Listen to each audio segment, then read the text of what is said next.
राही सुभद्रा कुमारी चौहान द्वारा लिखी ये कहानी। अनीता राही से पूछती हैं, तेरा नाम क्या है? राही, तुझे किस अपराध में सजा हुई? चोरी की थी सरकार। चोरी? क्या चुराया था? अनाज की गठरी। कितना अनाज था? होगा 5-6 सेर। और सजा कितने दिन की है? साल भर की। और तूने चोरी क्यों की? मजदूरी करती तब भी दिन भर में 3-4 आने पैसे मिल जाते। हमें मजदूरी नहीं मिलती सरकार, हमारी जाति मांगरोरी है, हम केवल मांगते खाते हैं।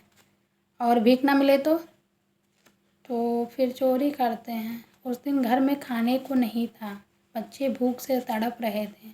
बाजार में बहुत देर तक मांगा, बोझा ढोने के लिए कटोरा लेकर भी बैठी रही, पर कुछ नहीं मिला। सामने किसी का बच्चा रो रहा था, उसे देखकर मुझे अपने भूखे बच्चे की याद आ गई। वहीं पर किसी का अनाज की गठरी रखी हुई थी, उसे लेकर अभी भाग ही रही थी कि पुलिस ने पकड़ लिया। अनीता ने एक ठंडी सांस ली, बोली, फिर तूने कहा नहीं कि बच्चे भूखे थे इसलिए चोरी की? संभव है इस बात से मजिस्ट्रेट कम सजा देता। हम गरीबों की कोई नहीं सुनता सरकार। बच्चे आए थे कचहरी में, मैंने सब कुछ कहा, पर किसी ने नहीं सुना। अब तेरे बच्चे किसके पास हैं? उसका बाप है? अनीता ने पूछा। राही की आंखों में आंसू आ गए। वह बोली, उनका बाप मर गया है सरकार, जेल में उसे मारा था और वही अस्पताल में वह मर गया। अब बच्चों का कोई नहीं है। तो तेरे बच्चों का बाप भी जेल में ही मरा, वह क्यों जेल आया था? अनीता ने प्रश्न किया। उसे तो बिना कसूर के ही पकड़ लिया था सरकार, राही ने कहा। ताड़ी पीने को गया था, 2-4 दोस्त उसके साथ थे। मेरे घर वाले का एक वक्त पुलिस वालों के साथ झगड़ा हो गया था, उसी का उसने बदला लिया। 109 में उसका चालान करके साल भर की सज़ा दिला दी, वहीं वह मर गया। अनीता ने एक दीर्घ निश्वास के साथ कहा, अच्छा जा अपना काम कर। राही चली गई। अनीता सत्याग्रह करके जेल में आई थी। पहले उसे B क्लास दिया गया था, फिर उसके घर वालों ने लिखा पढ़ा करके उसे A क्लास दिलवा दिया। अनीता के सामने आज एक प्रश्न था। वह सोच रही थी, देश की दरिद्रता और इन निरीह गरीबों के कष्टों को दूर करने का कोई उपाय नहीं है। हम सभी परमात्मा के संतान हैं, एक ही देश के निवासी। कम से कम हम सबको खाने पहनने का समान अधिकार तो है ही। फिर यह बात है कि कुछ लोग तो बहुत आराम करते हैं और कुछ लोग पेट के अन्न के लिए चोरी करते हैं। उसके पास विचारक के अदूरदर्शिता के कारण या सरकारी वकील के चातुर्यपूर्ण जिरह के कारण छोटे छोटे बच्चों की माताएं जेल भेज दी जाती हैं।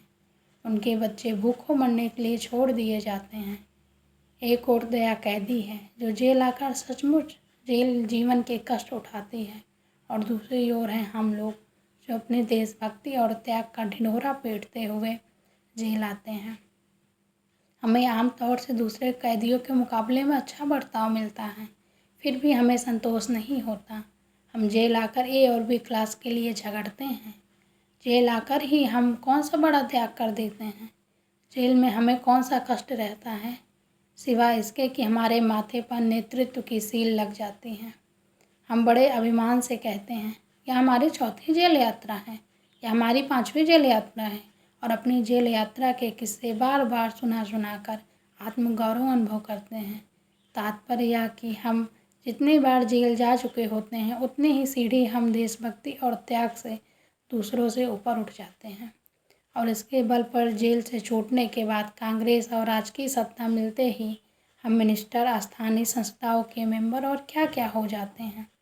अनीता सोच रही थी, कल तक जो खद्दर भी न पहनते थे, बात बात पर कांग्रेस का मजाक उड़ाते थे, कांग्रेस के हाथों में थोड़ी शक्ति आते ही वे कांग्रेस भक्त बन गए, खद्दर पहनने लगे, यहाँ तक कि जेल में भी दिखाई पड़ने लगे। वास्तव में यह देशभक्ति है या सत्ता भक्ति? अनीता के विचारों का तांता लगा हुआ था, वह दार्शनिक हो रही थी। उसे अनुभव हुआ जैसे कोई भीतर ही भीतर उसे काट रहा हो। अनीता की विचारावली अनीता को ही खाए जा रही थी।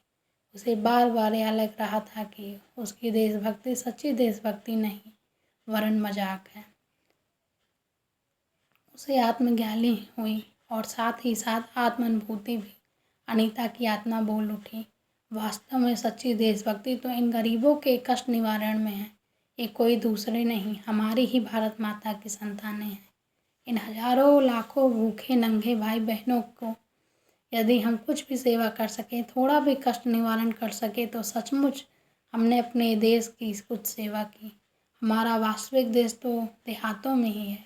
किसानों की दुर्दशा से हम सभी थोड़े बहुत परिचित हैं, पर इन गरीबों के पास न घर है न द्वार। अशिक्षा और अज्ञान का इतना गहरा पर्दा इनकी आंखों पर है कि होश संभालते ही माता पुत्री को और सास बहू को चोरी की शिक्षा देती हैं। और उनका यह विश्वास है कि चोरी करना और भीख मांगना ही उनका काम है।